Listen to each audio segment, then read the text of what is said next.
Hello दोस्तों, welcome to my YouTube channel let's play with stock market. दोस्तों आज हम फिर से बात करने वाले हैं वोडाफोन आइडिया में। दोस्तों ब्रेकिंग न्यूज़ निकल करके आ रही है मार्केट बंद होने के बाद। अभी मैं जो 4:30-5 बजे के आसपास वीडियो बनाने की कोशिश कर रहा हूँ, तो दोस्तों यहाँ पे ब्रेकिंग न्यूज़ निकल करके आ रही है।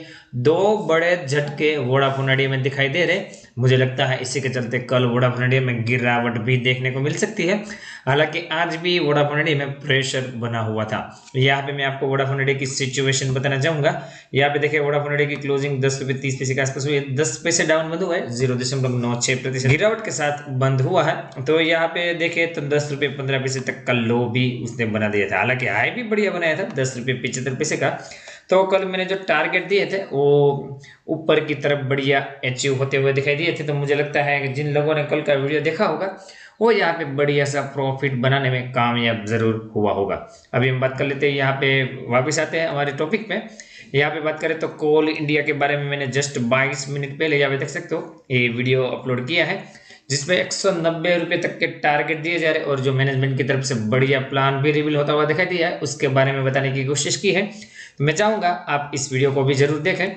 तो बात कर लेते हैं वोडाफोन आइडिया की। यहाँ पे बड़े झटके मुझे लगता है जो दो न्यूज़ है वो अपने आप में है। पहले चलेंगे एनएससी की वेबसाइट पे, कारोबार की क्या डिटेल निकल करके आ रही है वो बताना चाहूंगा। इसके लिए मैं आपको एनएससी की वेबसाइट पे लेके आया हूँ। यहाँ पे मैं आपको बताना चाहूंगा कि वोडाफोन आइडिया ऑलरेडी मैंने सर्च करके रखा है। 10 रुपये 30 पैसे के आसपास क्लोजिंग दिखाई दे रही है। 10 पैसे डाउन, 1% के आसपास की गिरावट। प्रीवियस क्लोजिंग की बात करें 10 रुपये 40 पैसे के आसपास थी। ओपन होता है 10 रुपये 50 पैसे, तेज ओपनिंग थी। हाई भी बढ़िया बनाया था 10 रुपये 75 पैसे का। लो यहाँ पे देखिए 10 रुपये 15 पैसे का दिखाई दे रहा है और क्लोजिंग जैसे मैंने बताया यहाँ पे 10 रुपये 30 पैसे के आसपास दिखाई दे रही है। अभी क्वांटिटी आजकल बहुत ज़्यादा ट्रेड हो रही है। फिर से यहाँ पे बात करना चाहूँगा कि क्वांटिटी ट्रेड हो चुकी थी यहाँ पे 44,96,15,000 शेयर की, जिसमें से डिलीवरी हुई है 10,54,86,000 शेयर की। आज परसेंटेज ऑफ डिलीवरी थोड़े बहुत कम है, परंतु आज भी बढ़िया है, ऐसा नहीं कि बहुत ज़्यादा कम है। 23.46% की 23.5% की डिलीवरी यहाँ पे दिखाई दे रही है। और जो क्वांटिटी डिलीवर हुई है वो 10.5 करोड़ शेयर की। तो अपने आप में बहुत बड़े नंबर है। यहाँ पे वोडाफोन आइडिया में हमेशा ऐसे ही देखे जाते हैं। सीधा चलेंगे वो न्यूज़ पे और न्यूज़ को एनालाइज करने की कोशिश करेंगे। यहाँ पे दोस्तों मैं आपको indiatimes.com पे लेके आए हुए, यहाँ पे पहले पढ़ सकते हैं Vodafone Idea quotes further ground to rival, R M S dips to 22.6% in July. सितंबर के क्वार्टर का डाटा आया है, जिसमें TRAI ने डाटा रिलीज किया है, telecom regulatory authority of India, जिसमें यहाँ पे जो मार्केट शेयर है वो लगातार वोडाफोन आइडिया का डीप्स होता हुआ दिखाई दिया है। ऐसा यहाँ पे टाइटल बताना चाहता है। यहाँ पे पूरी न्यूज पढ़ के बताना चाहूंगा। Vodafone Idea has lost further ground to rival Jio and Bharti Airtel with the revenue market share slip 22 basis point. तो 0.22% की गिरावट आई है मार्केट शेयर में, जो कि अभी आई यहाँ पे 22.6 इस क्वार्टर में दिखाई दे रहा है। ड्रैकेट mainly due to comparatively lower network related spend which led more subscriber losses. आपको पता होगा कि वोडाफोन आइडिया के पास कैश की बहुत ज़्यादा कमी है, जिसकी वजह वो कैपिटल एक्सपेंडिचर नहीं कर पा रहे, यहाँ पे ऐसा बताया जा रहा है, जिसके चलते यहाँ पे उसकी जो नेटवर्क की क्वालिटी है उसको जहाँ काफ़ी ज़्यादा असर पहुँचती हुई दिखाई दे रही है, जिसके चलते यहाँ पे सब्सक्राइबर वोडाफोन आइडिया से भाग रहे हैं। ऐसी न्यूज़ निकल करके आ रही है। यहाँ पे मैं बताना चाहूँगा जियो में 34 बेसिस पॉइंट मतलब कि 0.34% की तेज़ी यहाँ पे दिखाई दी। मतलब कि इतना मार्केट से बढ़ा, जो कि अभी 41.3% के साथ लीडिंग कर रहा है, जबकि नंबर 2 पे भारती एयरटेल है, उसका मार्केट शेयर स्टेबल ही था 34.2% के साथ। अभी मैंने वोडाफोन आइडिया का बताया 22.6 था, तो काफ़ी ज़्यादा पिछड़ते हुए दिखाई दे रहे हैं। यहाँ जो एक्सिस कैपिटल बड़े यहाँ पे ब्रोकर है, उन्होंने बताया कि the decline is loss making VRMs was led by a deep in subscriber. तो यहाँ पे एक्सिस कैपिटल बता रहे हैं कि जो यहाँ पे RMS में गिरावट आई है उसका बहुत बड़ा कारण सब्सक्राइबर लूजिंग है। तो आपको पता होगा कि कंटिन्यू 10 महीने से सब्सक्राइबर लूज होते हुए दिखाई दिए थे। एमकी ग्लोबल जो कि बड़े फॉरेन इन्वेस्टर है, यहाँ पे बड़े फॉरेन रिसर्च फर्म भी है, उसने यहाँ पे बताया कि टेलीकॉम यहाँ पे और ज़्यादा मार्केट इरोजन को सफ़र कर सकती है अगर उसका जो इन्वेस्टमेंट है, कैपिटल एक्सपेंडिचर है, वो कंटिन्यू लो रहा। तो आपको बताना चाहूँगा कि इस क्वार्टर की बात करें, सितंबर क्वार्टर की, तो वोडाफोन आइडिया ने 1040 यहाँ पे कैपेक्स में खर्चा किया, जबकि वो भारतीय एयरटेल ने 6790 करोड़।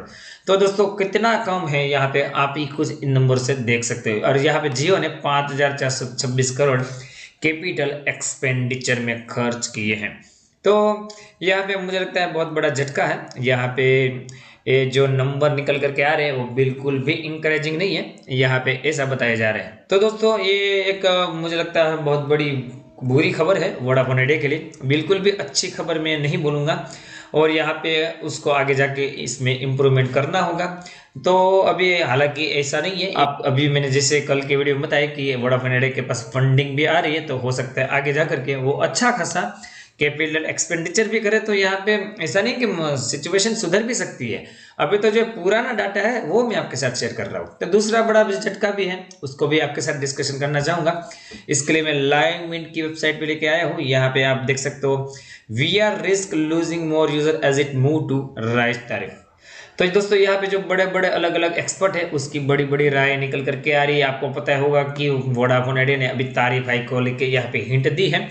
तो यहाँ पे बड़े एनालिस्ट है वो यहाँ पे थोड़ा सा डर रहे हैं कि अगर वोडाफोन आइडिया ने तारीफ हाइक करी और जो उसके सब्सक्राइबर बेस कंटिन्यू लूज होते जा रहे हैं, तो यहाँ पे तारीफ हाइक करने से वो उसमें ज़्यादा और तेज़ी हो सकती है, मतलब कि सब्सक्राइबर बेस और ज़्यादा लूज हो सकते हैं। और जिसके चलते आपको मैंने जब पहले ही न्यूज़ में बताया कि सब्सक्राइबर बेस लूज हुआ तो मार्केट शेयर में बढ़िया गिरावट आ सकती है।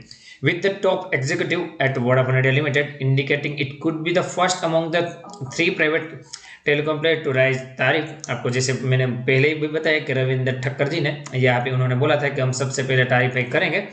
हालांकि यहाँ पे ऐसा बताया जा रहा है कंटिन्यूस 10 महीने से यहाँ पे उसके सब्सक्राइबर लूज हो रहे हैं, फिर भी वो सबसे पहले तारीफ हाइक करना चाहते हैं। अगर यहाँ पे जो बड़े एनालिस्ट है उसने यहाँ पे बताया, मैं नीचे लेके जाना चाहूँगा, अगर ये तारीफ हाइक होती है और उसके साथ बाकी लोगों ने तारीफ हाइक नहीं की, तो यहाँ पे बड़े बड़े एक्सपर्टों का ऐसा मानना है कि जो उसका सब्सक्राइबर बेस है वो लगातार कम होता जाएगा। हालांकि सुनील मित्तल जी जो कि भारतीय एयरटेल के चेयरमैन हैं, उन्होंने तो यहाँ पे ये हिंट दी है कि हम भी यहाँ पे तारीफ हाइक कर सकते हैं, परंतु वो करेंगे कब वो भी डिपेंड करता है। अगर वोडाफोन आइडिया ने तारीफ हाइक कर ली और इसके विदिन 45 डेज यहाँ पे मैं लिखा है वो भी बताना चाहूँगा कि यहाँ पे जो बाकी के 3 प्लेयर है उसने 45 दिनों के अंदर तारीफ हाइक नहीं की, तो यहाँ पे वोडाफोन आइडिया को जो तारीफ हाइक करेंगे वो वापस भी लेनी पड़ सकती है, क्योंकि ये जो सब्सक्राइबर बेस लूजिंग है उसमें ज़्यादा स्पीड से वो लॉस होने लगेगा। ऐसा यहाँ पे रिपोर्ट निकल करके आ रहा है, जो कि अपने आप में बहुत ज़्यादा डरावना है। यहाँ पे और बताना चाहूँगा, हालांकि यहाँ पे ये भी बातें थी और जो कि मैंने वीडियो के माध्यम से भी बताई कि ओवरऑल वायरलेस सब्सक्राइबर में तो कम हुई थी, परंतु ये जो ब्रॉडबैंड सब्सक्राइबर थे उसमें यहाँ पे इजाफा हुआ था, जो कि 4.6 मिलियन एडिशन भी हुआ था, उसको भी आपको नहीं भूलना चाहिए। तो दोस्तों ये अलग अलग 2 बड़ी बड़ी खबरें निकल करके आ रही है जिसको मैं आपके साथ डिस्कशन करना चाहता था और मैंने वीडियो के माध्यम से आपको बताने की कोशिश की। मुझे लगता है दोनों रिपोर्ट वोडाफोन आइडिया के लिए बहुत ज़्यादा पॉजिटिव बिल्कुल नहीं है, तो आपको थोड़ा बहुत अलर्ट होने की जरूरत है। हालांकि आपको पैनिक करने के लिए मैं बिल्कुल नहीं बोलूँगा। अभी यहाँ पे जो डाटा है वो पुराने डाटा बेस के हिसाब से ही यहाँ पे एक्सपर्ट यहाँ पे अपनी राय दे रहे हैं। तो अभी आगे जाकर के जो कैपिटल फंडिंग भी होने वाली है उसके ऊपर भी आपको पूरी नज़र रखनी चाहिए। और अभी आगे जाकर के मुझे लगता है अगर कैपिटल फंडिंग हो जाती है तो कैपिटल एक्सपेंडिचर भी वोडाफोन आइडिया अच्छा कर सकते हैं। तो आगे हो सकता है कि वोडाफोन आइडिया की सिचुएशन हमें सुधरती हुई भी दिखाई दे। अभी हम चलेंगे चार्ट पे क्या लेवल और टारगेट आ सकता है कल के लिए, वो मैं बताना चाहूँगा। दोस्तों मैं आपको जीरो तक के चार्ट पे लेके आए हुए, यहाँ पे मैंने वोडाफोन आइडिया ऑलरेडी सर्च करके रखा है। यहाँ पे मैं बताना चाहूँगा इसकी क्लोजिंग 10 रुपये 30 पैसे के आसपास। तो यहाँ पे ऊपर की तरफ 10 रुपये 40 पैसे, नीचे की तरफ 10 रुपये 15 पैसे, ये रेंज है जो कि कल आपके लिए यहाँ पे बिल्कुल ट्रेडिंग करने के लिए लायक नहीं है, मैं ऐसा ही बोलूँगा, क्योंकि यहाँ पे काफ़ी देर यहाँ पे वोडाफोन आइडिया कंसोलिडेट होता हुआ दिखाई दिया है। काफ़ी आज का जो काफ़ी दिन का समय था वो या इसी रेंज के बीच उसने गुजारा, तो इस रेंज को तोड़ना जरूरी है। अगर ऊपर की तरफ तोड़ने में कामयाब होता है तो यहाँ पे ऊपर की तरफ आपको पहला टारगेट मिल जाएगा अभी 10 रुपये 60 पैसे तक का, और दूसरा जो टारगेट 10 रुपये 75 पैसे तक का फिर से मिल सकता है। तो इस लेवल को आप वॉच आउट करिएगा। नीचे की तरफ मुझे लगता है कल अगर इस रिपोर्ट के चलते यहाँ पे गिरावट कंटिन्यू रही जो कि मुझे ज़्यादा पॉसिबिलिटी भी लग रही है। तो यहाँ पे 10 रुपये 15 पैसे का जो लेवल है अपने आप को क्रूशियल लेवल रहेगा। और टूटा तो सीधा 10 रुपये तक गिर सकता है और उसके नीचे 9 रुपये 80 पैसे के आसपास सपोर्ट है। तो मुझे लगता है हो सकता है कि 9 रुपये 80 पैसे तक यहाँ पे लेवल टेस्ट करने वोडाफोन इंडिया कल आ सकता है। तो इस लेवल को आपको वॉच आउट करना है। मैं अब दोस्तों ये जो लेवल बता रहा हूँ उसको आपको पूरी तरह से वॉच आउट करना है, कल अपनी स्टडी कंडक्ट करनी है, उसके बाद यहाँ पे कोई पोजीशन बनाने की कोशिश करनी है। आरएस का लेवल एकदम फ्लैट है, 50 के आसपास चल रहा है, यहाँ पे आप देख सकते हो। तो एकदम ना तो ओवरबॉट ना तो ओवरसोल्ड की सिचुएशन है। दोस्तों मेरी तरफ से कोई एडिशनल हेल्प चाहिए मेरी टेलीग्राम चैनल को ज्वाइन कर सकते हो। साथ ही साथ जितना अकाउंट ओपन नहीं किया तो भी यहाँ पे मेरी लिंक से अकाउंट ओपन करोगे तो आपको मेरी तरफ से एडिशनल बेनिफिट मिलेंगे। मिलते हैं दोस्तों अगले वीडियो में, तब तक के लिए thank you again for watching this video.